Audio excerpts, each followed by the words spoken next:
मुझे पहले आप प्रोफेसर अजिताभ ये बताएं कि आप इसे कैसे देख रहे हैं। चूंकि मेरे पास पहले, मैं आपके पास इसलिए आ रहा हूं कि चूंकि अब इसमें बहुत सारी डिप्लोमेसी इन्वॉल्व हो चुकी है।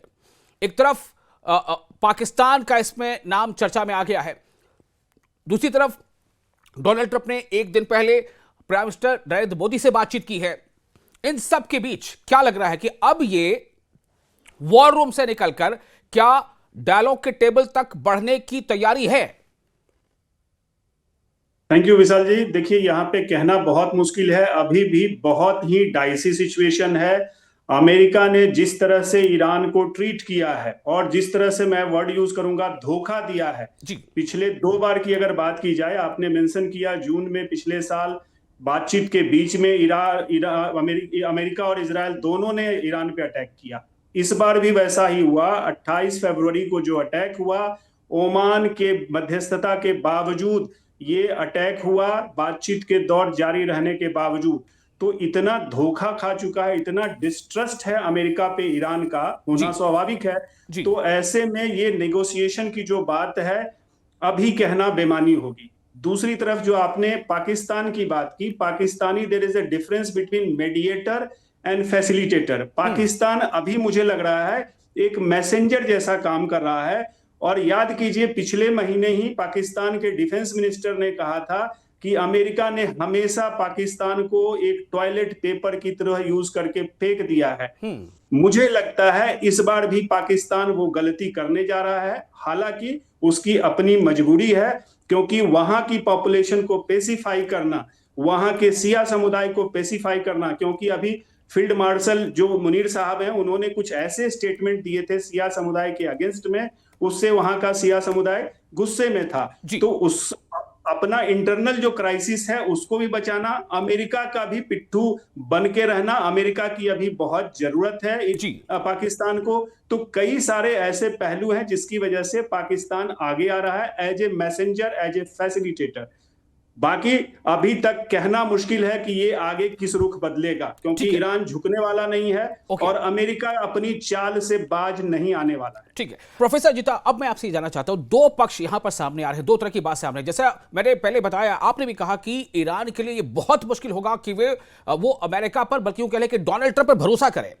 तो फिर क्या माना जाए? ईरान अगर डोनाल्ड ट्रंप पर भरोसा नहीं कर रहा है, इसका मतलब ईरान तो यह समझ के चल रहा है कि कोई जंग बंदी नहीं होने जा रही है। इससे पहले ईरान के जो लीडर्स हैं उनका यह बयान आ रहा था कि हम युद्ध विराम नहीं चाहते, हम युद्ध का खात्मा चाहते हैं। हम बार बार की युद्ध नहीं चाहते कि आज हम युद्ध विराम कर ले और फिर जो दुश्मन है वो तैयारी कर ले और फिर हम पर हमलावर हो जाए। मैं आपसे ये जानना चाहता हूं कि आपकी रीडिंग क्या है? क्या डोनाल्ड ट्रंप वाकई अब उनके ऊपर दबाव इतना है मार्केट का या हॉर्मुज़ को लेकर के अलग अलग देशों का कि वो जंग से बाहर निकलना चाहते हैं, या फिर डोनाल्ड ट्रंप जैसे कि उनकी प्रवृत्ति रही है, जो उनका अपना स्टैंड रहा है, वो इस जंग से पीछे नहीं हटेंगे भले ही दुनिया उन्हें धोखेबाज कहे? देखिए विशाल जी, यहाँ पे 2-3 बातें मैं कहना चाहूंगा। पहले तो ये कि निश्चित रूप से ट्रंप ने ओवर कॉन्फिडेंस में और अंडर एस्टिमेट किया ईरान को, इस वजह से वो फंसते नजर आ रहे हैं। दूसरी तरफ आप देखा जाए तो ईरान अपनी जिद पे अड़ा हुआ है। ईरान को भी अपने खास करके पड़ोसियों का, क्योंकि अमेरिका पे बहुत ज्यादा प्रेशर है। एक तो जो वर्ल्ड में जो क्राइसिस आई है, जो पेट्रो प्रोडक्ट्स की क्राइसिस आई है, दूसरा इससे जो आर्थिक मंदी का दौर चलने की बात हो रही है, दुनिया परेशान है।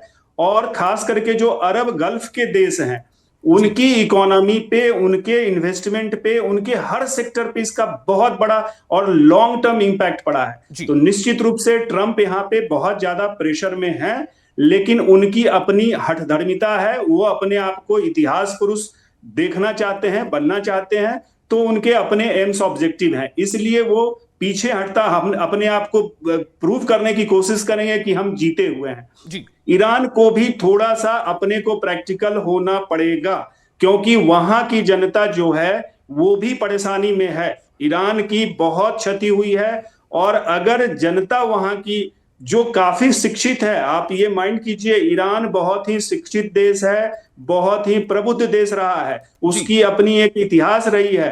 लेकिन यहां पे दिक्कत है कि जो हार्डलाइनर्स हैं, चाहे वो अमेरिका की तरफ से हो जी। चाहे ईरान की तरफ से हैं, दोनों अपनी जिद पे अड़े हुए हैं और इसका खामियाजा वर्ल्ड को भुगतना पड़ रहा है।